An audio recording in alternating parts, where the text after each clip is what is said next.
Hey stargazers, welcome back. My name is Nick. I'm a theaters manager at the Adler Planetarium, and you're watching Skywatch Weekly.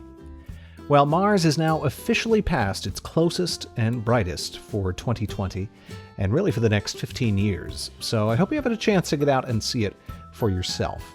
Now, don't be worried, it didn't go anywhere all of a sudden. It's still there, it'll still be quite bright throughout the rest of the month, so if you have a chance to get out there, keep looking up and keep enjoying this great appearance of the red planet. Well, last week I had some time with the telescope again, and I got some more good imagery of Mars, showing detail on the surface and in the atmosphere. And you can check out the videos from the last 2 weeks for information on what you can expect to see of Mars, even just with your eyes.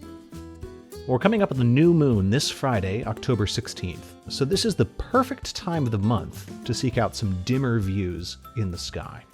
Now, for those of you from light-polluted skies, we are still going to have plenty of bright things to look for, like Mars and Jupiter and Saturn. But I'll tell you what, even from very urban skies, with maybe a pair of binoculars and definitely a little bit of patience, you might be surprised at just what's visible from your sky. Well, another planet besides Mars reaches opposition this month, Uranus. And while you might not think of it as a naked eye planet, if you have a nice dark sky, it is definitely visible to the naked eye, and binoculars make it an easy grab, especially during the time of the new moon. If you have more light-polluted skies, it's just a little bit more of a challenge. Uranus is one constellation over from Mars in the constellation of Aries the Ram. Aries is marked by a small curve of stars marking the head and horns of the Ram, and the brightest of these stars is called Hamal. This constellation dates back to Babylonian astrology, and it lies on the ecliptic, or the plane of the solar system. So the moon and planets often appear in or near this constellation. We're looking below the star Hamal for Uranus. If you're in a dark location, you should be able to see stars dimmer than Uranus without too much trouble. The trick is knowing which point of light it is. A finder chart like this from Sky and Telescope will certainly help, and we've linked to it in the description. A good stargazing app can help too, but make sure you turn your screen brightness down. I saw Uranus with binoculars 2 nights ago from very light-polluted skies in Chicago, and I also took this picture with my stock DSLR camera. At the very upper right there is Mars. This bright star here is Hamal in Aries, and you can see the stars of Perseus off to the lower left. Uranus is this point of light right here. That matches up to the finder chart we've linked to. In fact, you can see the 3 stars labeled 19, 29, and 31 in this image as well. From city skies, you might not see many stars dimmer than Uranus with your binoculars, so in some ways it makes it easier. If you have the equipment and the know-how, a telescope will make it a cinch to see, even from the city. But unless you've got a big scope with a lot of magnification, you'll still only see a point of light. Once you spot Uranus for yourself, you can see why it's easy to miss. It's quite dim and moves so slowly in the sky that it doesn't stand out as anything particularly interesting. Consider Mars, right nearby. That point of light is so bright and moves noticeably over the course of weeks, months, and years. It's no wonder then that Uranus wasn't discovered until 1781 by William Herschel. It had been observed and even cataloged in star charts before then, perhaps as far back as 2,000 years prior to its classification as a planet.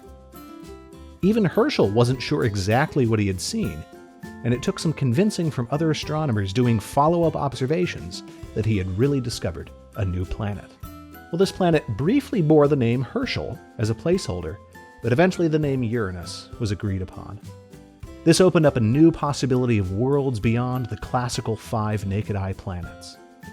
For centuries, we only had telescopes to view Uranus, but even then we were able to discover moons, and through imagination, artists like Chesley Bonestell could imagine what the planet would look like from up close. More recently, we finally got a close-up view. The Voyager 2 spacecraft visited Uranus in 1986. The mass of Uranus is about 14 times that of Earth, and it's about 4 times Earth's diameter. It has 27 moons and 13 rings, and is tilted to such an extent that it's essentially on its side as it orbits the Sun once every 84 Earth years. All of this adds up to some strange days and seasons on Uranus. An observer at one of the poles of Uranus would see the sun rise one day, slowly climb in the sky over 21 years, and then slowly set over the next 21. Following that, a night lasting 42 Earth years, where the sun didn't rise. An observer closer to the equator would have decades-long stretches of the sun being up or down the entire time, followed by seasons of rapid 17-hour days. Uranus certainly isn't the greatest view from your backyard, either with your eyes or a telescope, but it's definitely findable, and certainly an interesting planet to think about. So I challenge you to give it a go and find this distant, icy world. Well, we have another meteor shower this month, the Orionids. It isn't as active a shower as, say, the Perseids in August or the Geminids in December, but if the weather is clear, you have a great chance to see a few meteors on the morning of October 21st. Starting late in the night of the 20th, as the constellation Orion rises in the east, you could see as many as 15 meteors per hour that morning from a very dark site. As I said, that's not as active as some of the major showers during the year, but it is a great chance to get a preview of the winter sky as you watch and maybe see some meteors in a beautiful moonless sky. We talked in August about the Perseid meteor shower and how the meteors associated with it appear to radiate from the constellation of Perseus. In the case of the Orionids, the meteors will point back to the constellation Orion.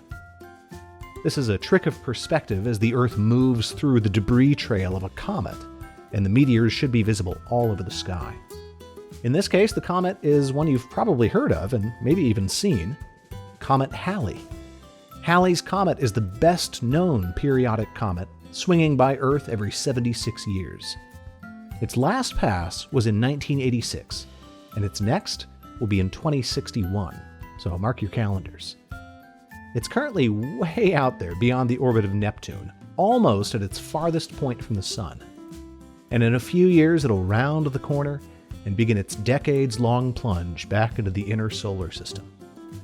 In the meantime, we get to enjoy the fragments of this comet's debris stream not just once, but twice every year. That's right, the orbit of Halley's Comet intersects the orbit of Earth in two places. Earth passes through the debris in October, causing the Orionids, and in early May, causing the Eta Aquariid meteor shower. So, double the fun, and a great chance to see some meteors next week. Well, I hope you know that Skywatch Weekly is just one of many amazing digital events that the Adler Planetarium produces. If you want to be one of the first to know about digital events at Adler, we're launching a brand new monthly newsletter called Online Events at Adler this November, and we hope you'll consider subscribing. This newsletter will be a monthly roll-up of our upcoming digital events like Sky Observer's Hangout, Adler Astronomy Live, and yes, even Skywatch Weekly. You'll get the latest event information, as well as convenient links to help set reminders for shows you're interested in, like the option to add an episode reminder directly to your personal calendar. Subscribing to this newsletter ensures you'll never miss any of your favorite Adler shows and programs. To sign up, visit adlerplanetarium.org/events. Well, that's what we have for you this week. Thanks as always for watching. If you haven't yet, make sure you subscribe to Adler's YouTube channel, and also make sure to follow Adler on social media. Thanks so much, and we'll see you next week.